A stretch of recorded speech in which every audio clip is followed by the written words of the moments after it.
You know that sick feeling when you realize you have been played by your own blood. I got mine on a rainy Tuesday while holding a receipt for a timeshare in Florida. A timeshare I never bought. A timeshare my daughter Jessica bought with my credit card while I was in the hospital for a routine knee replacement. I am Carol. I am 68 years old. I live in a small flat in Brighton, just 3 blocks from the sea. My daughter started spending my inheritance before I even picked out a nursing home. That is not drama. That is daylight robbery with a smile and a hug. I worked 38 years as a receptionist for a dental practice in Eastbourne. Not fancy work. I answered phones. I made tea for anxious patients. I cleaned spit off the chairs when the hygienist was busy. My husband George passed away 10 years ago from a stroke that hit him while he was watching football. He never felt a thing. That was his only mercy. After George died, I sold our semi-detached house and bought a smaller ground floor flat. 2 bedrooms. A tiny patio where I grow basil and tomatoes. My pension is modest. My savings are honest. I never wanted to be rich. I just wanted to end my days without counting pennies. My daughter Jessica is 35. She lives in London with her boyfriend Darren. Jessica is a project manager for a marketing firm. At least that is what she tells me. I have never seen her office. I have never met her boss. She has a way of making everything sound impressive while delivering nothing. She calls me every Sunday. She visits twice a year. Christmas and my birthday. Those visits are short. She's always on her phone. She always needs to leave early for some emergency. I used to believe her. Mothers are trained to believe their children. It is a design flaw. Jessica has always had expensive taste. As a teenager, she wanted the brand name trainers. As a young adult, she wanted the designer handbag. As a grown woman, she wants the lifestyle she cannot afford. Darren drives a leased Audi. Jessica carries a bag that costs more than my monthly pension. They eat at restaurants where a starter costs the same as my weekly grocery shop. I never said anything. It was not my place. She is an adult. Her money is her business. Except it was not her money. It was mine. I just did not know it yet. I have a will. A simple document I wrote with a solicitor in Eastbourne. My flat. My savings. My small collection of antique thimbles. Everything to Jessica. She knew this. We talked about it once over a sad dinner of microwave lasagna. She said, "Mum, you should treat yourself." I said I am happy with lasagna. She said I mean with the money, spend it, travel. I said I do not like to travel. She said then, give it to charity. I laughed. She did not laugh. In hindsight, that was my first clue. She did not want me to spend my money. She wanted me to save it, for her. The betrayal started small. A charge on my visa for spa weekend in Bath. I have never been to Bath. I hate hot water. I called the bank. They said the charge was made using my card number. I checked my wallet. My card was still there. I called Jessica. She said, "Oh, Mum, I borrowed your card for a girls' trip." I meant to tell you. I said you do not live with me. How did you get my number? She said I saved it from when I visited last year. You left your wallet on the kitchen table. That wallet was in my handbag. In my bedroom. She had gone through my things while I was making tea. I felt sick. She promised to pay me back. That was 9 months ago. I am still waiting. Then came the online shopping. Boxes started arriving at my flat. Not for me. For Jessica, clothes, shoes. A kitchen mixer that cost £400. She used my address because she said her building had a problem with package thieves. But she also used my payment methods. PayPal linked to my savings account. A credit card she had added to her phone without my permission. I confronted her. She cried. She said, "Mum, I am struggling. Darren lost his contract. The rent is too high." I believed her. That was my mistake. I believed her 3 more times after that. The numbers added up. 800 here. 2,000 there. By the end of the year, Jessica had taken nearly £12,000 from me without asking. I stopped checking my statements. I could not bear to see the damage. I told myself it was okay. She was my daughter. Money was just money. But money is not just money when you are 68, and the only thing between you and poverty is a small flat and a fixed pension. The real turning point came in March. Jessica called me with big news. She had been promoted. Senior project manager. 20% salary increase. She was so happy, Mom. She wanted to take me to dinner. A nice place. Her treat. I was proud of her. I got dressed in my best blouse. A blue one that George liked. I took the train to London. She met me at a restaurant near the river. Candles on the table. Wine that cost more than my shoes. We ordered steak. We laughed. For 2 hours, I felt like I had my daughter back. Then the bill came. Jessica looked at it. Her face went pale. She said, Mom, I forgot my wallet. I said, you invited me. She said, I know, but I left my card at home. Can you cover it and I will pay you back tomorrow? I paid. £240. I never saw that money again. The next week, I called her office to congratulate her on the promotion. The receptionist said there is no Jessica Morris working here. No senior project manager. No promotion. No salary increase. The whole thing was a lie. A performance. Dinner paid for by her mother, because her mother is an idiot who still believes in fairy tales. I did not confront her immediately. I needed time. I needed to think. I went home to Brighton. I sat on my patio. I looked at my basil plants. They were dying. I had forgotten to water them while I was busy being a fool in London. I watered them slowly. I apologized to the basil. Then I made a plan. The next 3 months were a slow boil. Jessica did not know that I knew about the fake promotion. She kept calling, kept asking for small favors. Can you lend me $50 for groceries, Mom? Can you cover my phone bill this month, Mom? I said yes every time. But I started keeping records. A small notebook hidden under my mattress. The same notebook George used to write love notes to me in 1987. I wrote down every date, every amount, every excuse. The notebook filled up fast. Then Jessica asked for something bigger. She wanted to borrow £10,000 for a deposit on a flat. Her and Darren were going to buy a place in Zone 3. She said it was a once-in-a-lifetime opportunity. I said I do not have £10,000. She said, Mom, you have savings. I said those savings are for my funeral and my old age. She said, you are healthy. You will live another 20 years. You can save more. I said that is not how math works. She got quiet. Then she got cold. She said, fine. I will figure it out myself. She hung up. She did not call the next Sunday, or the Sunday after that. I missed her. That is the worst part. Even after everything, I missed her voice. I missed the lie of her love. I almost called her and offered the money just to hear her say, Mum, you are the best. But I did not. I watered my basil instead. The basil was honest. It needed water. It did not pretend. The next incident was the holiday.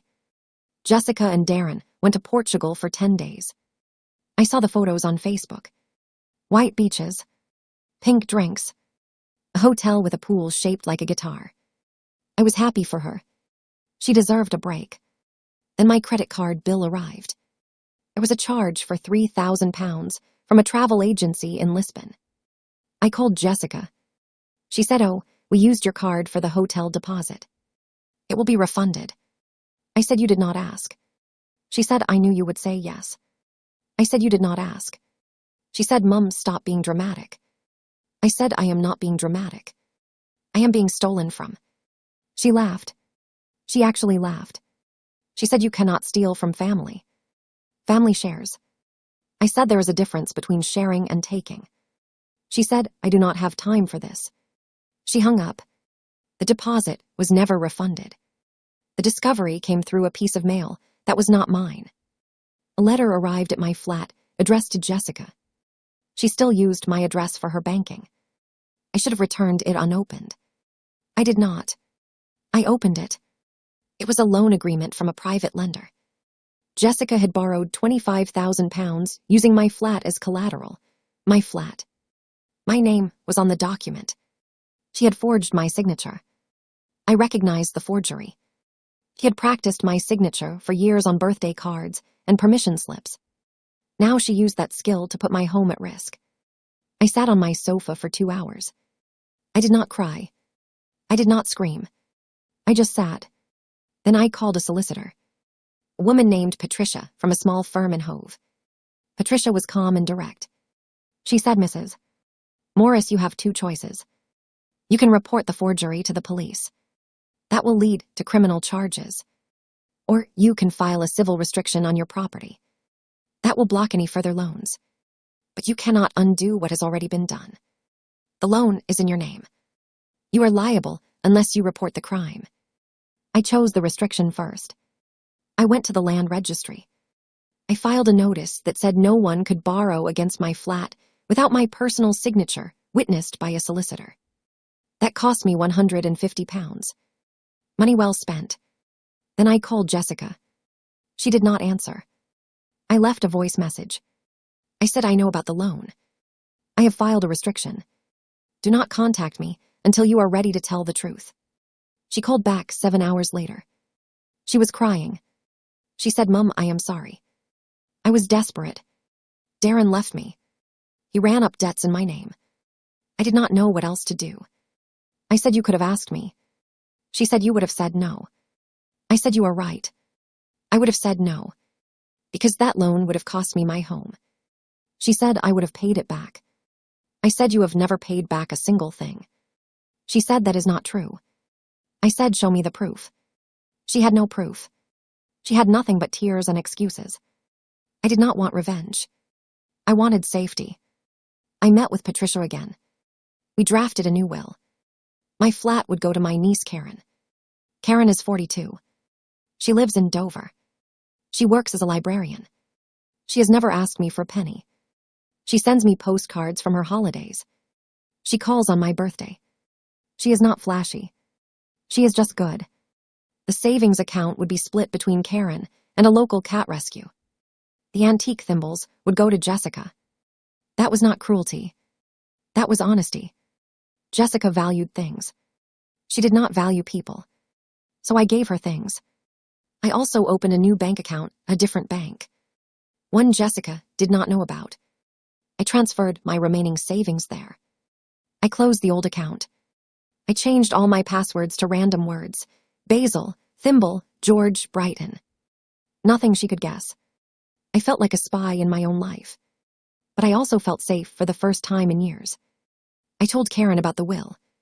Karen said, "Aunt Carol, are you sure?" I said, "I am sure." She said, "This will break Jessica's heart." I said, "Jessica broke my trust." Hearts heal. Trust does not. Karen accepted my decision. That is why I chose her. She listens. She does not argue. She just shows up. Jessica showed up at my flat, unannounced, 3 weeks later. She looked terrible. Dark circles under her eyes. Hair unwashed. She smelled like cigarettes. She had never smoked before. I invited her in. We sat at my small kitchen table. I made tea. She did not touch hers. She said, "Mum, I need to talk." I said, "I am listening." She said, "I have a problem. A real problem.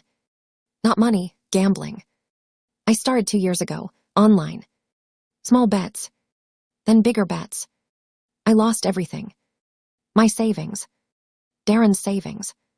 Then I started borrowing, from you. From lenders. I cannot stop. I am sorry. I am so sorry." I believed her. Not because she deserved belief. Because her eyes were empty.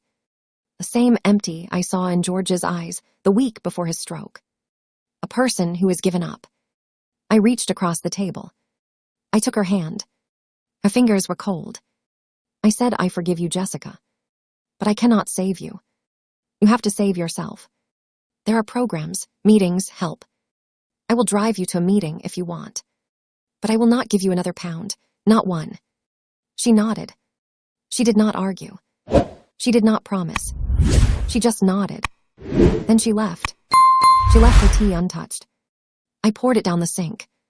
I washed the cup. I put it back in the cupboard. The cup did not know what it had witnessed. That was its mercy. That was 8 months ago. Jessica went to a gambler's anonymous meeting the next week. I drove her. I waited in the car. She came out crying. She has been going every Tuesday since. She has not asked for money. She has not stolen from me. She calls every Sunday. Sometimes she sounds tired. Sometimes she sounds hopeful. Progress is not a straight line. I know that now. I still live in my flat. The basil is thriving. I have a new tomato plant. A cherry variety. Very sweet. I send Karen photos of my vegetables. She sends back emojis. We are both bad at texting. That is fine. Some relationships do not need words. The loan Jessica took against my flat was illegal. Patricia helped me file a police report. The lender was investigated. The debt was voided because of the forgery. I did not press charges against Jessica. That was a choice. Some people will say I was weak. Those people have never held their crying daughter in a small kitchen. Justice is not always a courtroom. Sometimes justice is a cup of poured-out tea and a drive to a Tuesday night meeting. Here is what I learned. Betrayal does not always look like a villain twirling a mustache. Sometimes it looks like a tired woman in an unwashed hoodie who cannot stop clicking a mouse. My daughter loved me. She also loved the rush of a winning hand. The rush won. That is not an excuse. It is just the truth. I set my boundaries. I changed my will. I protected my flat. I did not scream. I did not seek revenge. I just moved the furniture around so she could not find the valuables anymore. You can forgive someone and still lock your door. You can love someone and still say no. You can be a mother without being a martyr. That is not cold. That is survival. And at 68 years old, survival is its own kind of grace. If you have ever had to draw a line with someone you love, hit like and subscribe to this channel. We share real stories here. No filters. No fake drama. Just people trying to do the right thing while the wrong thing knocks on their door. Share this with a friend who needs permission to say no. You are not alone. I promise,